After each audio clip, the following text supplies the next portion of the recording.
দেশ নাকি ক্লাব, কাকে বেছে নেবেন এই আর্জেন্টাইন তারকা? জুনেই বসছে কোপা আমেরিকার আসর। যুক্তরাষ্ট্রের মাটিতে আর্জেন্টিনার সামনে চ্যালেঞ্জ শিরোপা ধরে রাখা।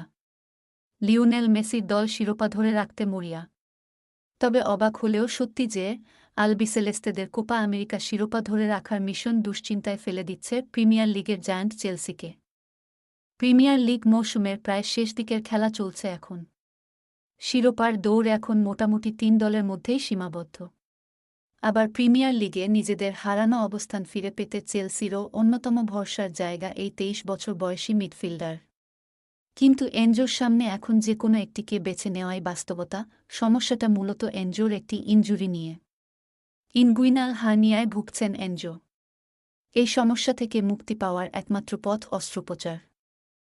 তবে এই অস্ত্রোপচারের সময় এখনও নির্ধারণ করেনি চেলসি। আর্জেন্টাইন শিবির তাই ব্লুদের বারবার তাগাদা দিচ্ছে যত দ্রুত সম্ভব এই অস্ত্রোপচার সেরে ফেলার জন্য। আর্জেন্টাইন সংবাদমাধ্যম ওলে জানিয়েছে, ২৩ বছর বয়সী এনজো যদি দ্রুততম সময়ের মধ্যে অস্ত্রোপচার করেন তবে আসন্ন কোপা আমেরিকার আগেই তিনি সম্পূর্ণ ফিট হয়ে যাবেন। আগামী ২০ জুন মাঠে গড়াবে কোপা আমেরিকা। আসরের প্রথম ম্যাচেই বর্তমান চ্যাম্পিয়ন আর্জেন্টিনা খেলবে কানাডার সঙ্গে।